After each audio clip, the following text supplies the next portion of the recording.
महाराष्ट्र में उर्दू ड्रामों का अगर कोई सिनोनिम है तो उस शख्स का नाम है मुजीब खान। मैं एक सहाफ़ी की हैसियत से 24 बरसों से मैं जर्नलिस्ट हूँ मुंबई में, और मैंने देखा है कि जब उर्दू के बेशतर ड्रामा हाउसेस या तो पैरिश हो गए या बंद हो गए, या फिर उन्होंने दूसरे शोज़ करने शुरू कर दिए, ख़ास तौर से ऑर्केस्ट्रा जैसी चीज़ें करनी शुरू की, उसमें हम देखते हैं कि प्योर थिएटर को अगर लेकर के कोई आदमी उस शमा को बुलंद किए हुए, उसको जलाए हुए है, तो वो मुजीब खान साहब का नाम है। मैं उनका इस्तक़बाल करता हूँ, उनकी टीम का इस्तक़बाल करता हूँ माइनॉरिटी डेवलपमेंट डिपार्टमेंट और महाराष्ट्र राज्य उर्दू साहित्य अकेडमी की जानिब से, यहाँ आए हुए मेहमानान की जानिब से। और एक ऐसा ड्रामा आपके सामने पेश होने जा रहा है जो इस मुल्क के उस नौजवान की कहानी बयान करता है जिसने 22 बरस की उम्र में ये तय किया था कि उसके नज़दीक वो जवानी जो है वो बेमोल है अगर वो अपने वतन के लिए अपनी प्राण अपने वतन के लिए न दी जाए। काजी मुश्ताक साहब का लिखा हुआ इंतहाई शानदार ड्रामा इश्क हिंदुस्तान आपके सामने पेश किया जाना है। मैं मुजीब साहब की सारी टीम से दरख्वास्त करूंगा कि अपना ड्रामा पेश करें, और आपसे दरख्वास्त करूंगा कि इस ड्रामे का शायान शान इस्तक़बाल करें। मुजीब खान का ड्रामा इश्क हिंदुस्तान।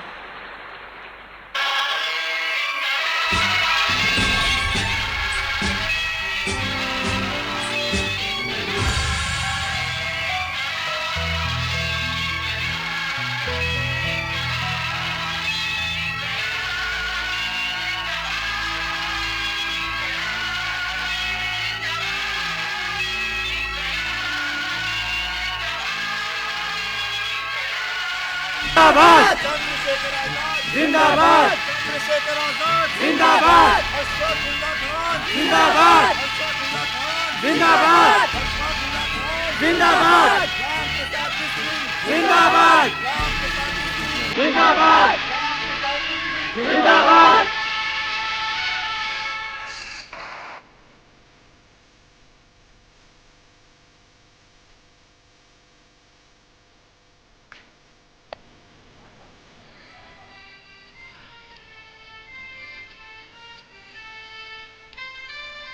आओ भगत, मेरे इनकलाबी शेर।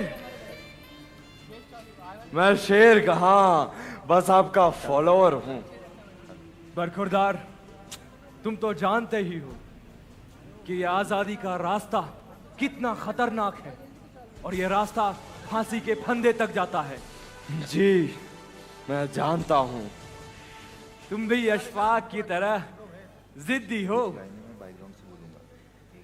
अशफाक का बड़ा भाई उर्दू मिडिल तक मेरा हमजमात था, मगर मैंने कभी उसे इस खतरनाक आजादी के रास्ते पे चलने के लिए उसकी हौसला अफजाई नहीं की। मुझे याद है जब मैं पहली बार आपसे मिला था, आपने बड़ी बेइज्जती से मुझसे बात की थी। मैंने तुमसे बेरुखी से बात की थी, वो इसलिए क्योंकि तुम मुझसे मैनपुरी साजिश के बारे में जानना चाहते थे, और मैं नहीं चाहता था कि एक स्कूल का तालिबे इल्म इस तरह की गुफ्तगू करे। जब किसी नौजवान के दिल में वतन पर कुर्बानी का जज्बा पैदा होता तो जज्बा वक्ती या मसनूई नहीं होता। बिल्कुल ठीक। और भगत, मैं यह भी जानता हूं कि तुम भी इसी जज्बे के तहत हमारी इनकलाबी तहरीक से जुड़े हो। जी हाँ, इस मुल्क को गुलामी से निजात दिलाने का बस यही एक रास्ता है। इसीलिए मैंने लोकमान्य तिलक का रास्ता इख्तियार किया। मुझे मालूम है कि नरमी से आजादी की मंजिल दूर हो जाएगी, इसीलिए इंडियन रिपब्लिकन एसोसिएशन बनाई गई। हमें लाठी से नहीं, बम और बंदूक से इनकलाब लाना है। अंग्रेजों को खौफजदा करने के लिए हमें गोलियां चलानी पड़ेंगी, हमें बम बरसाने पड़ेंगे।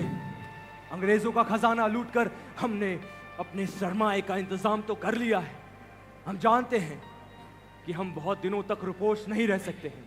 अंग्रेज हमारा ठिकाना जरूर पता कर लेंगे। इस मुल्क की तारीख में गद्दारों के नाम भी दर्ज हैं, और गद्दारी हमेशा ऐसे लोगों ने की है जिनकी वफादारी पर कभी शक ही नहीं हो सकता। हमारी तंजीम से वाबस्ता रहने के लिए हर किसी को एक इम्तिहान से गुजरना पड़ता है, और हम दोनों उस इम्तिहान से गुजर चुके हैं। ये देखो हमारी हथेलियां।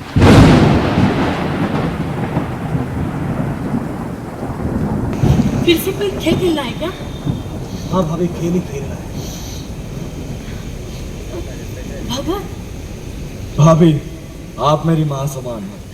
हम सब आपका आदर करते हैं, सिर्फ इसलिए नहीं कि आप भगवती बाबू की पत्नी हैं, बल्कि इसलिए कि आप खुद एक क्रांतिकारी हैं और आपने कई बार हमारी रुपयों से और हथियारों से मदद भी की है। ये बताइए मुझे क्या करना होगा? आपको बस मेरी पत्नी की हैसियत से कलकत्ते तक सफर करना होगा। वहाँ भगवती बाबू आपके स्वागत के लिए हाजिर रहेंगे। मैं आज ही कार दे देती हूँ। कमिंग विद ब्रदर, और सचिन भी मेरे साथ है। जी, आपने हमारे निकलने का तो इंतजाम कर दिया, लेकिन सर सेनापति आप क्या करेंगे? तुम मेरी फिक्र मत करो भगत, कुछ ही देर में महिला विंग की महिलाएं यहाँ पहुँच जाएंगी। उनके साथ मैं ऐसे चलूंगा जैसे हम यात्रा के लिए जा रहे हैं। भाभी, आप अपनी जरूरत का सामान ट्रंक पे रख लें और सचिन की दवाइयाँ भी रख लें। जी भैया। भगत, कलकत्ते में जाकर तुम अनिल गांगुली, प्रोफेसर घोष और ज्योतिन दास से मिलो। उनके नाम पते इसमें दर्ज है। हमारी तरह उनका भी मानना है कि क्रांति अहिंसा से नहीं, हिंसा से ही आई। रिवॉल्वर की गोली से नहीं, बल्कि बम के धमाकों से क्रांति का मैसेज लोगों तक जाता है। जब दिल्ली में लॉर्ड हर्डिंग्स में बम फेंका गया था, लेकिन उसके धमाके, उसके धचके पूरे हिंदुस्तान में महसूस किए गए थे। तो इसके लिए मुझे बम बनाना सीखना पड़ेगा। हाँ भगत, कलकत्ता में ज्योतिन भाई तुम्हारी इसमें मदद करेंगे। वो इस तंत्र में माहिर है, लेकिन तुम्हें उन्हें समझाना होगा कि हमें अगर ब्रिटिश साम्राज्य को हिलाना है तो हमें बम के धमाके करने पड़ेंगे। साथियों, अब हम जल्दी ही मिलेंगे। हम तीनों के रास्ते अलग, लेकिन मंजिल एक। चलो, इनकलाब जिंदाबाद। एक्सक्यूज मी जेंटलमैन, आपका रुमाल गिर गया है, प्लीज उतार लीजिए।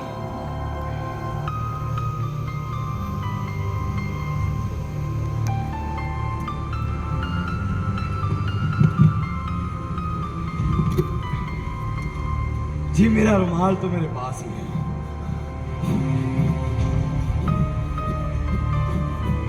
इंसाफ नहीं, बेइंसाफी है वो। और हम कोई भिखारी नहीं कि हमारे सामने चंद टुकड़े डालकर हमें खुश कर दिया जाए। मगर इंसाफ तो टुकड़ों में ही मिलता है।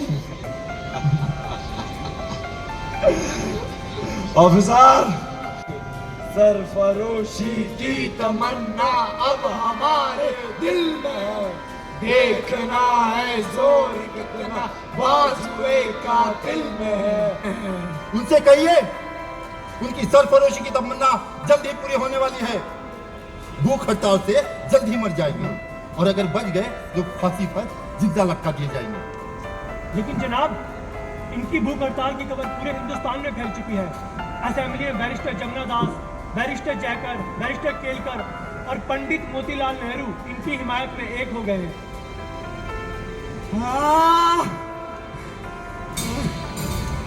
अरे कोई है, इधर आओ। हमारे मरने के बाद आओगे क्या? जनाब, आज भगत सिंह से साथियों के अंत्याग का 63वां दिन है। उनमें से एक कैदी ज्योतिन दास का आज देहांत हो गया। क्या? डॉक्टर कहाँ है? एम्बुलेंस लाने गए हैं। अगर उसकी लाश बाहर आ गई तो हंगामा मच जाएगा। कल तक इंतजार ना करो, रातों रात उसका क्रियाकर्म कर दो।